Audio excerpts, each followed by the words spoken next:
The Frog Prince. There was once a king who had one only daughter, and her he loved as he loved the apple of his eye. One day the princess sat beside a fountain in the gardens and played with a golden ball.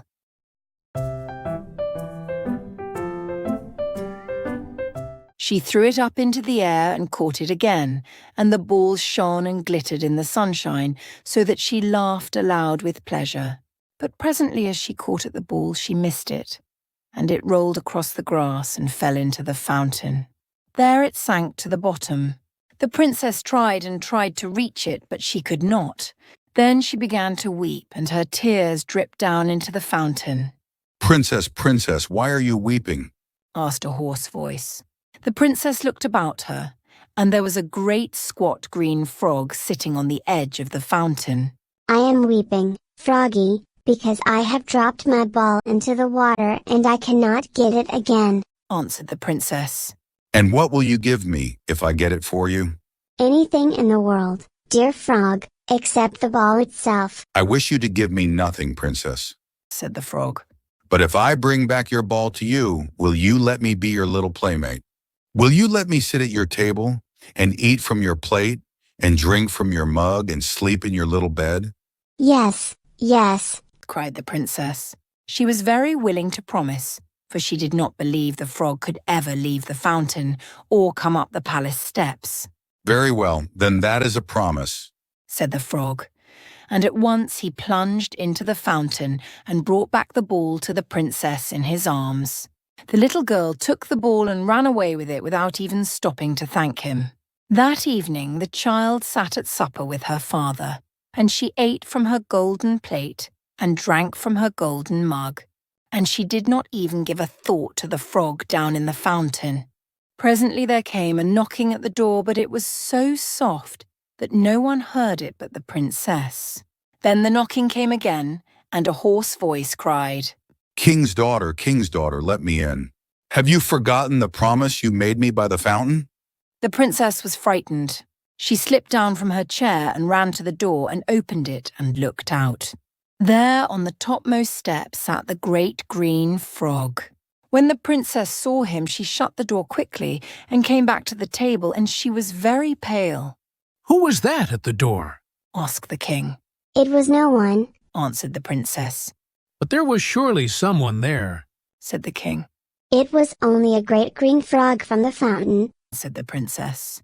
And then she told her father how she had dropped her ball into the fountain, and how the frog had brought it back to her, and of what she had promised him. "What you have promised that you must perform," said the king. "Open the door, my daughter, and let him in." Very unwillingly, the child went back to the door and opened it. The frog hopped into the room. When she returned to the table, the frog hopped along close at her heels. She sat down and began to eat. King's daughter, set me upon the table that I too may eat from your golden plate," said the frog.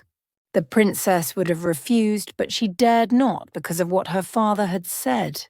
She lifted the frog to the table, and there he ate from her plate, but she herself could touch nothing. "I am thirsty," said the frog. "Tilt your golden mug that I may drink from it." The princess did as he bade her, but as she did so, she could not help weeping so that her tears ran down into the milk. When supper was ended, the princess was about to hurry away to her room, but the frog called to her, King's daughter, take me along. Have you forgotten that I was to sleep in your little white bed?" "That you shall not," cried the princess in a passion. "Go back to the stones of the fountain, where you belong." "What you have said that you must do," said the king. "Take the frog with you." The princess shuddered, but she dared not refuse. She took the frog with her up to her room and put him down in the darkest corner where she would not see him. Then she undressed and went to bed, but scarcely had her head touched the pillow when she heard the frog calling her. "Ribbit, ribbit." King's daughter, is this the way you keep your promise? Lift me up to the bed, for the floor is cold and hard." The princess sprang from the bed and seized the frog in her hands. "Miserable frog," she cried, "you shall not torment me in this way." So saying, she threw the frog against the wall with all her force. But no sooner did the frog touch the wall than it turned into a handsome young prince, all dressed in green with a golden crown upon his head and a chain of emeralds about his neck.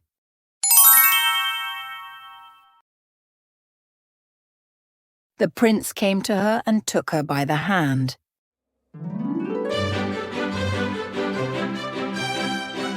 Dear princess, Said he, you have broken the enchantment that held me. A cruel fairy was angry with my father, and so she changed me into a frog and put me there in the fountain. But now that the enchantment is broken, we can really be playmates, and when you are old enough, you shall be my wife. The princess did not say no. She was delighted at the thought of having such a handsome playmate. And as for marrying him later on, she was quite willing for that too. So the prince stayed there in the palace, and the king was very glad to think he was to have him for a son-in-law. And when he and the princess were married, there was great rejoicing and feasting through all the kingdom. The prince, however, was not willing to stay away from his own kingdom any longer. He said he must return to see his old father. One day, a handsome golden coach drawn by 8 white horses drove up to the door. It had been sent by the prince's father to fetch him home again. Upon the box rode the faithful servant who had cared for the prince when he was a child. When the prince had been carried away by the fairy, this faithful servant had grieved so bitterly he had feared his heart would break. To keep this from happening, he had put 3 great iron bands around his body. The prince and the princess entered the coach, and away went the horses. They had not driven far, however, when a loud crack was heard. "What is that?" cried the princess. "Surely something has broken." "Yes, mistress. Answered the faithful servant. It was a band that bound my heart. My joy hath broken it apart." They drove a little farther, and then there came another crack, even louder than the first. Surely the coach is breaking down. Cried the prince. "Nay, master, Answered the faithful servant. 'tis but my joy that rives apart, the second band that held my heart." A little farther on, there came a crack that was louder than any. "Now surely something is broken." Cried the prince and princess together. "'Tis the last band that held my heart, and joy has riven all apart." Answered the servant. After that, they drove on quietly until they reached their own country. There the prince and princess lived in happiness to the end of their lives, and the faithful servant with them.